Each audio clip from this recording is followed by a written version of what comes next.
આકાશવાણી અમદાવાદ વડોદરા પ્રાદેશિક સમાચાર મિત્તલ પટેલ વાંચે છે. સૌપ્રથમ મુખ્ય સમાચાર. પ્રધાનમંત્રી નરેન્દ્ર મોદીએ આત્મનિર્ભર ભારતની સંકલ્પના સાકાર કરવા ઉદ્યોગ અને વેપાર ક્ષેત્રે સંશોધન અને વિકાસમાં રોકાણ વધારવા ખાનગી ક્ષેત્રને અનુરોધ કર્યો છે. મુખ્યમંત્રી વિજય રૂપાણી રાજ્યની રાજકોટ ખાતેની એઇમ્સમાં શૈક્ષણિક સત્ર 2020-21નો આવતીકાલ 21મી ડિસેમ્બરે વિડીયો કોન્ફરન્સ માધ્યમથી શુભારંભ કરાવશે. ગુજરાતી ફિલ્મ પાંચિકાની આગામી જાન્યુઆરીમાં ગોવામાં યોજાનાર આંતરરાષ્ટ્રીય ભારતીય ફિલ્મ મહોત્સવમાં ઇન્ડિયન પેનોરમામાં પસંદગી કરાયેલી 20 નોન ફીચર ફિલ્મમાં સમાવેશ કરાયો છે. NAA સંસ્થાએ ગુજરાતમાં નશીલા પદાર્થોના કેસમાં 6 પાકિસ્તાની નાગરિકો સહિત 7 આરોપીઓ સામે આરોપનામું દાખલ કર્યું છે અને રાજ્યમાં કોવિડના દર્દીઓ સાજા થવાનો દર 3.2% થયો છે. સમાચાર વિગતવાર. પ્રધાનમંત્રી નરેન્દ્ર મોદીએ આત્મનિર્ભર ભારતની સંકલ્પના સાકાર કરવા ઉદ્યોગ અને વેપાર ક્ષેત્રે સંશોધન અને વિકાસમાં રોકાણ વધારવા ખાનગી ક્ષેત્રને અનુરોધ કર્યો છે. ગઈકાલે વિડીયો કોન્ફરન્સના માધ્યમથી એસોચેમ ફાઉન્ડેશન સપ્તાહ 2020 કાર્યક્રમને સંબોધન કરતા પ્રધાનમંત્રીએ કહ્યું હતું કે ભારતીય ઉદ્યોગોની ક્ષમતા અને પ્રતિબદ્ધતા વિશ્વને બતાવવાનો આ જ સમય છે. તેમણે ભારતને આત્મનિર્ભર બનાવવા ઉદ્યોગ અને વ્યવસાય જગતને પોતાની સંપૂર્ણ શક્તિ સાથે કામગીરી કરવા આહવાન કર્યું હતું. પ્રધાનમંત્રીએ કહ્યું કે હવે વિશ્વ ચોથી ઔદ્યોગિક ક્રાંતિ તરફ ઝડપથી આગળ વધી રહ્યું છે.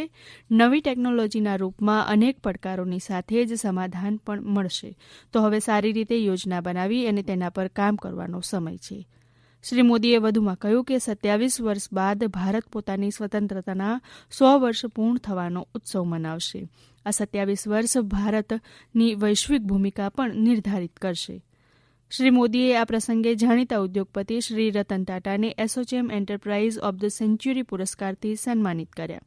પ્રધાનમંત્રીએ કહ્યું કે છેલ્લા 100 વર્ષથી એસોચેમ અને ટાટા જૂથે દેશની અર્થવ્યવસ્થામાં અને ભારતીયોના જીવનને સુંદર બનાવવામાં મહત્વનું યોગદાન કર્યું છે. એસોચેમની સ્થાપના 1920માં ભારતના તમામ ક્ષેત્રોના પ્રતિનિધિત્વ કરવાવાળા ઉદ્યોગ મંડળો દ્વારા કરવામાં આવેલી છે, જ્યારે 400થી વધુ ઉદ્યોગ મંડળો અને વ્યાપાર સંઘ તેના સભ્યો છે. મુખ્યમંત્રી વિજય રૂપાણી રાજ્યની રાજકોટ ખાતેની એઇમ્સમાં શૈક્ષણિક સત્ર 2020-21નો આવતીકાલ 21મી ડિસેમ્બરે વિડીયો કોન્ફરન્સ માધ્યમથી શુભારંભ કરાવશે.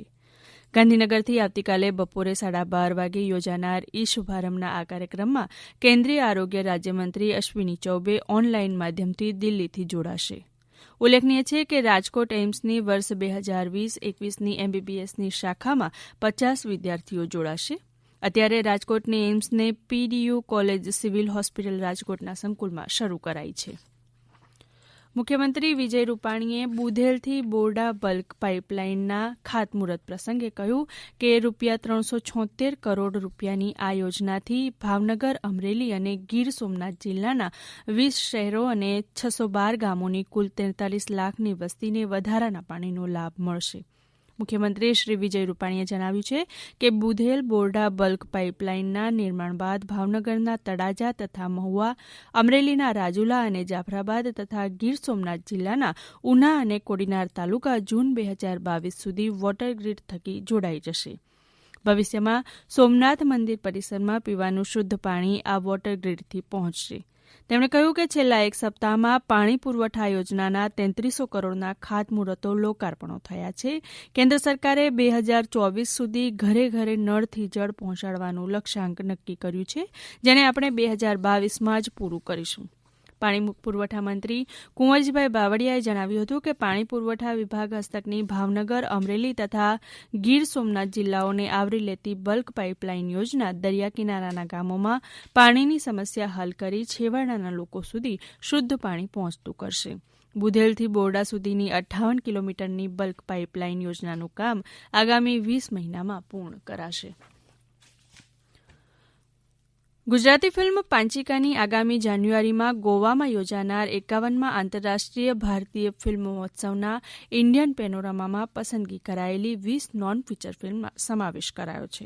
માહિતી અને પ્રસારણ મંત્રી પ્રકાશ જાવડેકરે ગઈકાલે આંતરરાષ્ટ્રીય ફિલ્મ મહોત્સવ માટે 23 ફીચર અને 20 નોન ફીચર ફિલ્મોના નામની જાહેરાત કરી હતી.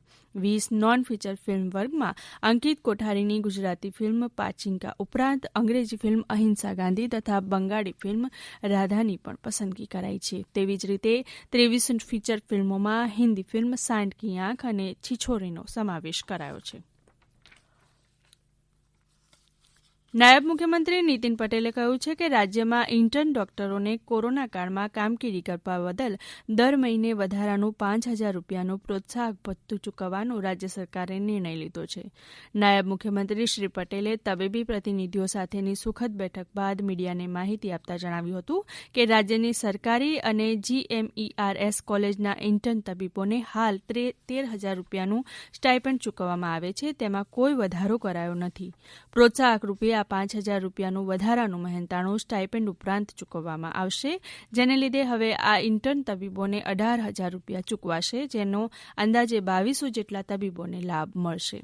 આ નિર્ણયને ઇન્ટર્ન તબીબોએ ઉત્સાહપૂર્વક વધાવી લીધો છે. આ પ્રોત્સાહક ભથ્થું એપ્રિલ 2020થી આગામી ફેબ્રુઆરી 2021 દરમિયાન આ તબીબોની ટર્મ પૂરી થાય છે ત્યાં સુધી તેનો લાભ મળશે. આ સમાચાર આપ આકાશવાણીના અમદાવાદ વડોદરા કેન્દ્ર પરથી સાંભળી રહ્યા છો. વધુ સમાચાર કોરોના અંગેના સંદેશ બાદ. કોવિડથી બચવાના મહત્વપૂર્ણ 3 ઉપાય: માસ્ક પહેરો, 2 ગજનું સલામત અંતર જાળવો અને હાથ સાફ રાખો.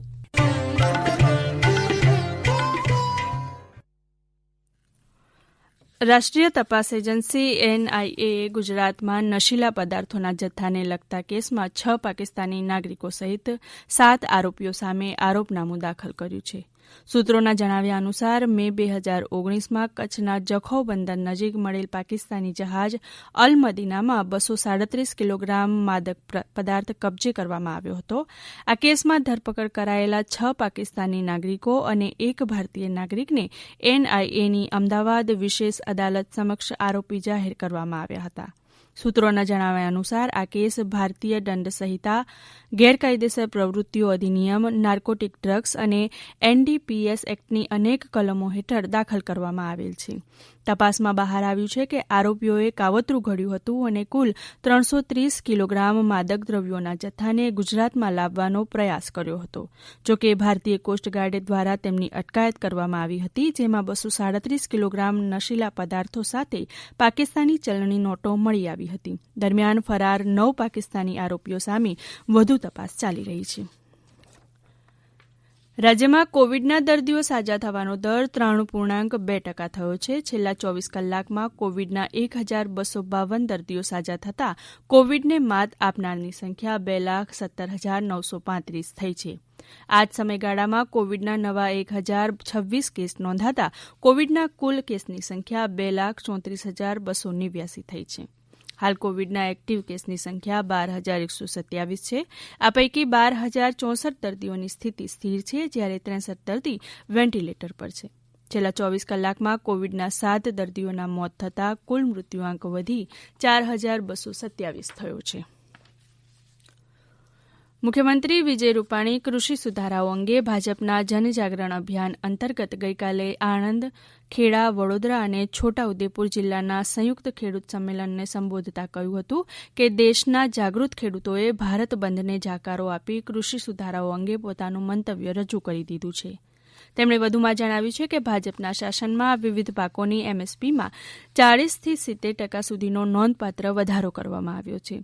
કોંગ્રેસના શાસનમાં 1,700 ક્વિન્ટલની ટેકાના ભાવે ખરીદી સામે ભાજપના શાસનમાં 3,000 લાખ ક્વિન્ટલની ટેકાના ભાવથી વિક્રમજનક ખરીદી કરવામાં આવી છે. ધનુર્માસ ઉત્સવને લઈ જગત મંદિરના દર્શનના સમયમાં ફેરફાર કરવામાં આવ્યો છે. આગામી 22 ડિસેમ્બર અને 24 ડિસેમ્બર તેમજ 5 જાન્યુઆરી અને 12 જાન્યુઆરીના રોજ મંગળા આરતી સવારે 5:30 કલાકે કરવામાં આવશે. ત્યારબાદ 10 ને 30 કલાક સુધી મંદિર પરિસર બંધ રહેશે અને ઉત્થાપન સાંજના 5 કલાકે કરવામાં આવશે. જોકે મંદિરનો બાકીનો કાર્યક્રમ યથાવત રાખવામાં આવ્યો છે. મંદિરના વહીવટીતંત્ર દ્વારા સૌ ભક્તોને સમયના ફેરફાર અંગે જાણ કરવામાં આવેલ છે. અંતમાં મુખ્ય સમાચાર ફરી એકવાર. પ્રધાનમંત્રી નરેન્દ્ર મોદીએ આત્મનિર્ભર ભારતની સંકલ્પના સાકાર કરવા ઉદ્યોગ અને વેપાર ક્ષેત્રે સંશોધન અને વિકાસમાં રોકાણ વધારવા ખાનગી ક્ષેત્રને અનુરોધ કર્યો છે. મુખ્યમંત્રી વિજય રૂપાણી રાજ્યની રાજકોટ ખાતેની એઇમ્સમાં શૈક્ષણિક સત્ર 2020-21નો આવતીકાલ 21મી ડિસેમ્બરે વિડીયો કોન્ફરન્સ માધ્યમથી શુભારંભ કરાવશે અને ગુજરાતી ફિલ્મ પાંચિકાની આગામી જાન્યુઆરીમાં ગોવામાં યોજાનાર આંતરરાષ્ટ્રીય ભારતીય ફિલ્મ મહોત્સવમાં ઇન્ડિયન પેનોરમામાં પસંદગી કરાયેલી 20 નોન ફીચર ફિલ્મમાં સમાવેશ કરાયો છે. આકાશવાણી અમદાવાદ વડોદરા કેન્દ્ર પરથી પ્રાદેશિક સમાચાર પૂરા થયા.